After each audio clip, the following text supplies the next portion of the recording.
Bonjour à toutes, bonjour à tous. Aujourd'hui, le 24 avril 2017, c'est une immense déception pour nous tous. Nous tous qui avions soutenu, et que nous soutenons toujours, François Asselineau. Alors j'ai écrit un texte ce matin que j'ai posté sur ma page Facebook, mais je sais que beaucoup d'entre vous n'ont pas toujours le temps de lire. C'est vrai que la lecture est souvent barbante. Alors je vais le lire. Comme ça fera un pendant oral de l'écrit. Le titre de l'article est Déception. Immense déception pour ceux qui avaient une attente. Oui, ces femmes et ces hommes courageux et engagés avaient enfin trouvé une voie pour canaliser cet espoir depuis longtemps réduit au silence par les marchands du temple. Ils attendaient celui qui aurait la force de les chasser, pour rétablir le sens de la vérité dans la société. Il était là, ils l'avaient enfin trouvé. Il était le Messie qui portait leur voix et leur conscience. Enfin, elle résonnait dans l'esprit d'un autre. Les obscurs qui refusaient jusqu'à son existence et qui avaient baissé les bras, les railleurs, aussi sincères d'ailleurs, hurlaient sur les réverbères en brandissant le poing que voter ne servait à rien et que si ça servait à quelque chose, cela se saurait. Mais les courageux, bordés d'espoir, y croyaient tout de même un peu pour continuer à vivre et à ne pas désespérer, à force de savoir le mauvais tour que jouaient les Richelieu de la finance internationale, les égoïstes de la souffrance des peuples, qui la provoquent en se réjouissant d'obtenir en échange, pour leurs mauvais et déloyaux services à la vie, des diamants, une Rolex ou le dernier modèle de Porsche, pour leur permettre de lever en levrette de jeunes Cléopâtres à la morale douteuse qui vendent leur printemps en échange de faux plaisirs. À l'aube de la veille du scrutin, je m'étais levé brutalement, pris à la gorge par une impossibilité de respirer. L'air ne parvenait ni à entrer, ni à sortir de ma poitrine. Je fus pris d'une violente quinte de toux qui m'épuisa pour le reste de la journée. J'avais fait un rêve pourri, dont j'avais gardé la tête, pour en faire une mauvaise soupe à la grimace, faite de baffes à donner, de dégueulis à gerber, de fessées à rendre à cet insupportable enfant de cœur, financé par les démons qui détruisent nos vies. Oui, il sera président, c'est inévitable, c'est leur champion. Ils ont tous les pouvoirs et c'est un bon serviteur. Il continuera à démanteler la France, à réduire son peuple à une peau de chagrin qui n'aura plus l'espoir de chercher le lys dans la vallée. Habituez-vous à tout perdre, entendais-je résonner dans mon esprit, car ils vont tout vous prendre.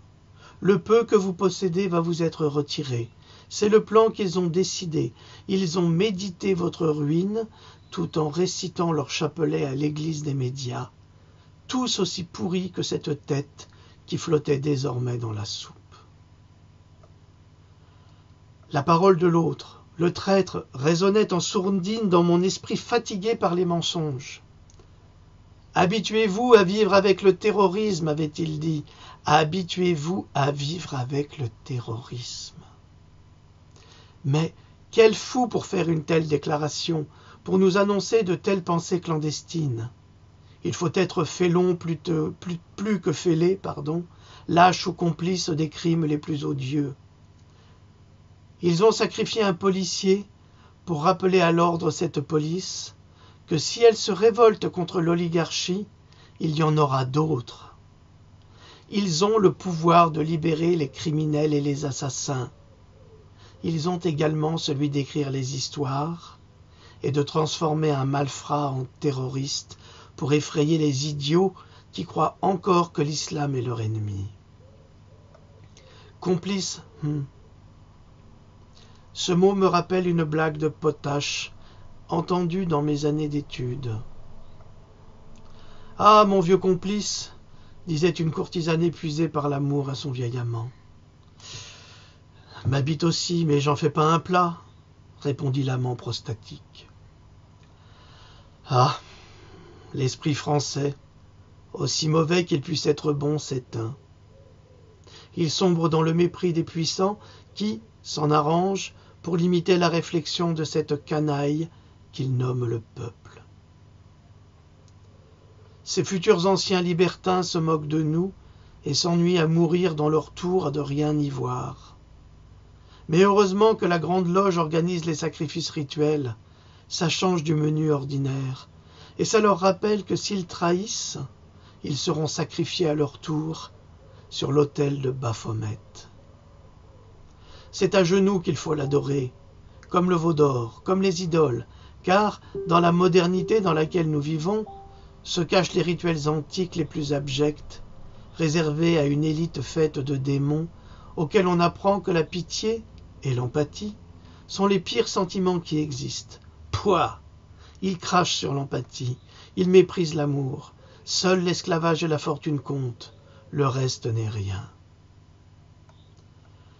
Et les esclaves arrivent par millions sur des barques branlantes, brinque-ballantes, à la coque trouée, mais poussés par les ONG à la tête desquelles les malfaisants ont décidé de détruire notre société.